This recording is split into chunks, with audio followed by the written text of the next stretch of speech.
Have you ever felt alone, abandoned?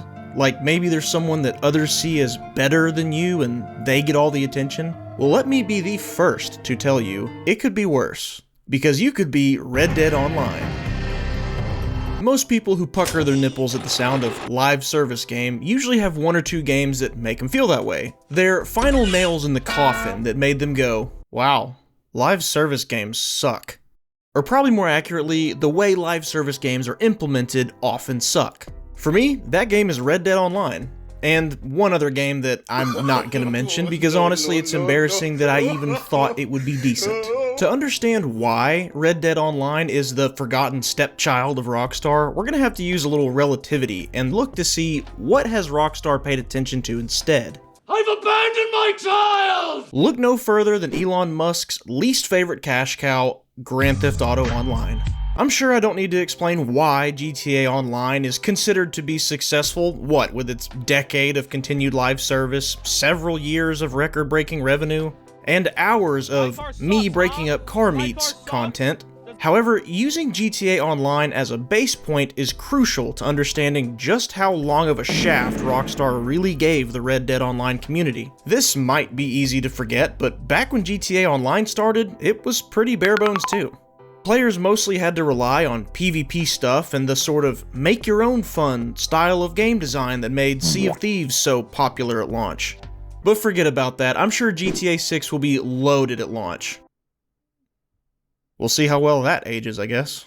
Eventually, GTA Online started seeing things like heists, more missions, and properties to buy that opened up new mission types. But let's not forget, it did not start that way. What started out as a drive until you get griefed simulator eventually became a delivery simulator. I mean, sprawling online world with lots to do. Jokes aside, there's been a ton of content and events consistently added. Even if you don't consider the modded communities and the RP servers, by all accounts GTA Online is a successful live service game for Rockstar. So why is the lore of Red Dead Online so abysmally bad? Well, let's get into it. If we take a peek into Rockstar's cupboard under the stairs, we'll see a game that started out pretty similarly to GTA Online.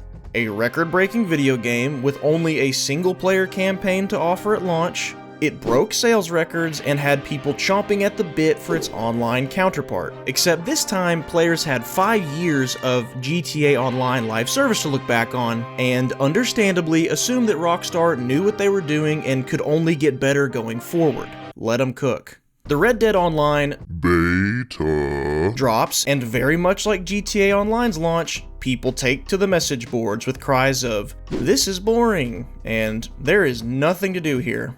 And they were right. At launch, all there really was to do was a string of a couple story missions and a couple of side missions. The most memorable moments in this game really just came from griefing wars or getting absolutely curb stomped by the game's wonky physics.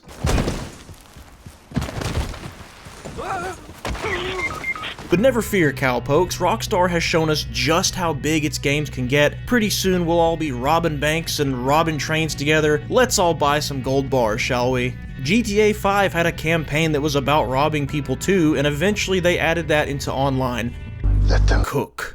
So what did Rockstar reward players with who kept playing despite a dry content well? You get nothing! They gave us a dog water economy system that made buying a can of baked beans more expensive than pawning off jewelry that you looted. You want a new upgrade to your weapon? No problem. Just play the same $2 reward side mission 30 times and you can afford it. This, my friends, is called artificial insemination. This, my friends, is called artificial longevity, when a game intentionally makes it harder and more tedious to earn minute rewards to try to persuade us to play for longer. Or, you know, pay real money for the progression. At launch, the Red Dead Online experience was kinda like if you went to Disney World, only to find out when you get there, there's only one ride, and it's called Goofy's Labor Camp. Grab your shovels, kids. I'll put it like this. It was more profitable to hunt animals and fish than it was to do anything else in this open world cowboy outlaw simulator. And Rockstar knew this, so what did they do? Did they add robberies? Did they add new mission types? Nope, they nerfed the money you got from hunting and fishing. For the first 5 months of Red Dead Online's lifecycle, the most substantial content players got was first a Battle Royale mode, because nothing says classic Red Dead like storm circles and only being able to use bows and throwing knives. Second, Rockstar gave players more shop items to grind for, like clothing, and brought daily challenges into the mix. But it was just a beta, it didn't need extra content at the beginning. My brother in Christ, they were still selling us gold bars, and this is Rockstar we're talking about. They weren't hurting for money or resources. Plus, they were busy adding Arena War to GTA Online and preparing to launch the Diamond Casino heist. But hey, doesn't it sound absolutely riveting to run horse races AFK until you can finally buy that leather jacket for the 7th time? Or, I mean, you could pay us real money and get the jacket right now. I mean, it's whatever. I'll admit, from a PvP standpoint, Red Dead Online had some pretty fun matches, but that's just not what I'd pictured myself doing in a game like that. I mean, how many people do you think went into Westworld because they wanted to play matches of Capture the Flag? Anyway, the game removed Beta from its title in May of 2019, and the official launch happened there, where Rockstar added easily the best update Red Dead Online has ever received. They added poker. There were some new shop items you could buy with the poker, but the real update came with the roles in Frontier Pursuits 4 months later. Now you could finally be that Wild West character that you wanted to be, so long as you only wanted to be a bounty hunter, trader, or collector. As a bounty hunter, you could complete riveting missions where you delivered a wanted criminal from point A to point B. As a trader, you could be an entrepreneur by delivering animal parts from point A to point B. If you could get past the no animals spawning in your lobby glitch anyway. And as a collector, you could be an explorer, finding valuable treasures at point A and taking them to point B to sell.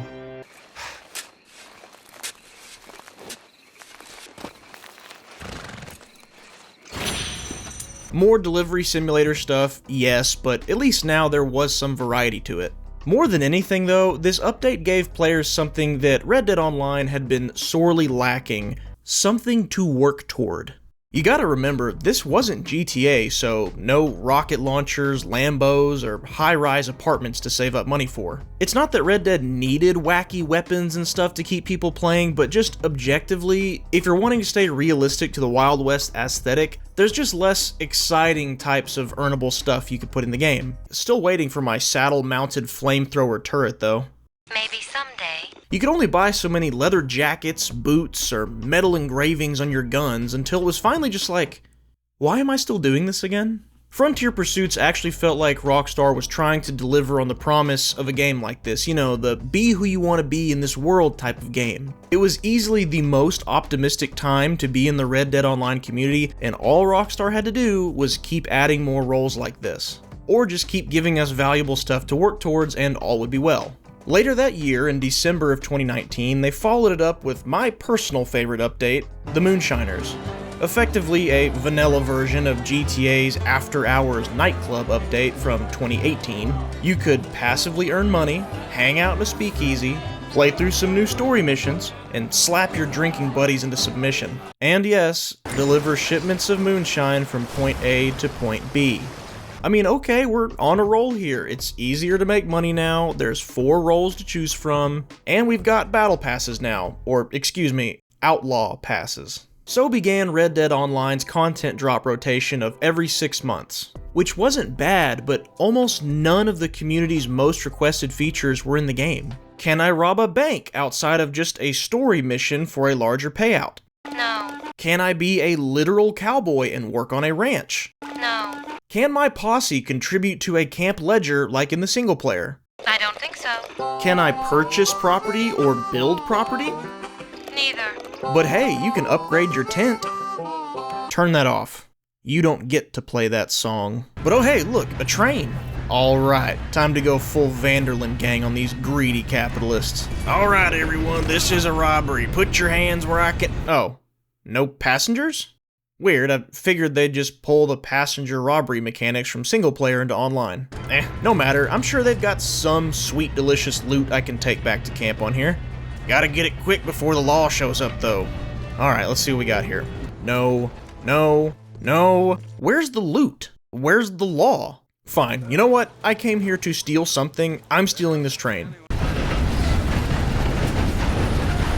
This is fun! We're having fun! The age was already dark, so we'll call what comes next the darker age of Red Dead Online. 7 grueling months passed. No communication from Rockstar about what was coming. The roles have been good ideas, but seriously, I can last longer in bed than it takes to max out their XP. No, it's totally made up. Pure fiction. We got some balancing tweaks to help out with griefing, so that's nice. No driving until you get napalmed by a flying motorcycle in these parts. July of 2020 rolled around, and Red Dead players protested in one of the most hilarious ways I've ever seen in a game community. So began the great clowning of 2020. To protest Rockstar's silence and lack of updates for Red Dead Online, players started dressing up like clowns and hosting meets in public lobbies. The idea here was to make headlines, which they did, but also to get Rockstar's attention specifically. Maybe like the alien suit beat-up videos did for GTA Online. Rockstar never did respond in an official capacity to this that I'm aware of, but within weeks, they dropped the next update. Was the clowning successful? No, probably. I doubt it. With the speed of this, they probably already had it in the works, but the timing of this is still hilarious. The Naturalist update in July of 2020 brought with it the highly requested feature of buying property, being a ranch hand, and robbing banks. Just kidding, it was more hunting. You get nothing! Legendary Animals was a good addition, I'll admit, along with some cool animal-inspired outfits that you could earn. But 7 months of nothing, and that's all they had to show for it? Oh, and now you can huff a flower or something and turn into an animal for 90 seconds, so that's mildly entertaining, I guess. But you're making me itch. 2020 is the year that the Red Dead Online community started to split down the middle. One side said, look, Rockstar's not even talking about the game, it's dying. And the other side said, oh come on, give them some slack. There's a certain disease going around the world right now, it's just harder to work on stuff. I'll admit, I was one of the guys that held out hope. I watched Red Dead YouTubers, I kept up with my dailies, I was a pretty loyal player. I did, and still to this day, have several $1,000s and almost 100 gold bars just waiting to be spent on something. And that's a notable amount of money in this game. I mean, this isn't GTA, where a shirt cost you $20,000, a kidney, and 7 years of indentured servitude. I had a favorite Red Dead YouTuber, I can't remember their channel name for the life of me, but I do remember in 2020, they announced that they were switching their channel's content from Red Dead Online, because there was nothing to talk about, to this new, cool, exciting looking, upcoming game called Cyberpunk. They ask you how you are, you just have to say that you're fine when you're not really. Oh, poor guy. As to which side of the fanbase had more of a leg to stand on became very clear at the end of 2020. The writing was furiously written on the wall when the Bounty Hunter update arrived at the tail end of 2020, adding nothing more to the game than some extra levels and missions for the already existing Bounty Hunter role. Now what about that disease, you may be asking? Did that turn out to be the reason for the content drought in 2020? Well, may I present to you what GTA experienced in the year of 2020. Kylo. It was when this heist dropped that Red Dead players finally got the message loud and clear. Rockstar was obviously not interested in adding anything innovative or frankly just expected to Red Dead Online. Only one more major update would follow, with the Blood Money update in July of 2021, that gave players some new side missions that actually did finally let you feel like an outlaw. You know, steal stuff. And threw in a train robbery mission too. It still didn't quite feel like a heist from single player or a heist from GTA Online, but I guess we'll take what we can get. And then, a full year later in July of 2022 is when Rockstar finally admitted they were not giving the game any more major content drops. Their focus was shifting, you see. So like the players gathered for the clowning, so too we gathered for Red Dead Online's funeral. But hey, look at what they said. I mean, at least it's because they're dedicating all of their resources to GTA 6, right? Sort of an all-hands-on-deck situation. Just kidding again. Despite the statement from Rockstar, GTA Online has still enjoyed pretty consistent large updates even to this day, especially when you compare it to Red Dead Online. In my hypothetical made-up speech that Rockstar gave in my head, and I say hypothetical because Rockstar wouldn't know how to talk to a fan if they were locked in a room with them, they tell the masses that Red Dead Online just wasn't profitable enough to keep investing in new content. People just weren't buying enough gold bars. To which I hypothetically shout from the back row, "It's because you never added anything worth buying gold bars for." Sure, they tried to make the game more accessible by selling it separately for $20 or putting it on Game Pass, but if a game's not satisfying to play and grind, people don't stick around. They especially don't put their money into it. Look, stick me in a Girl Scout uniform and have me give away cookies for free, but if the cookies suck, no one's going to want more, even if they cost nothing. I've got a couple favorite Reddit comments on this too. I don't want another Flying Motorcycles of Doom game, I want my cowboy and fishing simulator fixed. My work here is done. But you didn't do anything. Vanishes. Look what I found when I logged back into my old Reddit account. My bio says just here to scour for RDO updates, might branch out later. I just remembered I literally made my first Reddit account specifically looking for Red Dead updates. I told you I got my heart broken by this game. Oh look, there's my most popular post. Been making memes since day one, baby.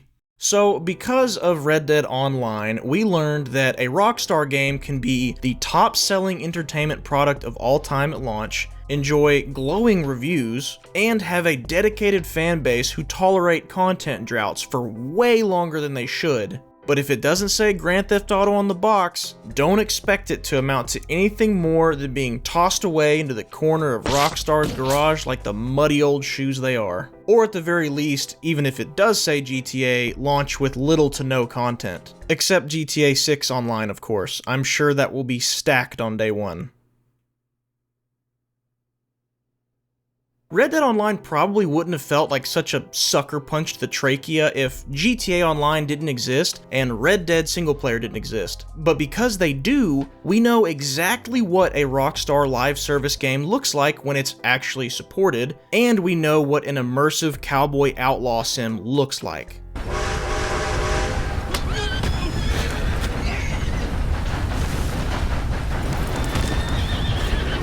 Honestly, just go play Chapter 2 of the Red Dead campaign. Just put a save in Chapter 2, don't touch it, and whenever you have the inkling to play Red Dead Online, just go play around in Chapter 2. Everything you would be looking for in Red Dead Online is right there, except playing with your friends, I guess. But a camp full of NPCs partying has more life to it than Crips reminding you, "Getting a little low on supplies here." You know this one, don't you? Go join Mark well what I do say. And she is mistress of indeed. no longer releasing battle passes, re-releasing old battle passes, new content being just upgrades to some already existing content, -2 communication from Rockstar, and support amounting to nothing more than just some weekly shop discounts are all reasons why Red Dead Online turned out to be the forgotten stepchild of Rockstar. But let me know, did you ever play Red Dead Online? Do you still play it? Let me know in the comments, I'd be interested to hear from some fellow heartbroken cowboys. As always, thanks for watching. Kingerd out.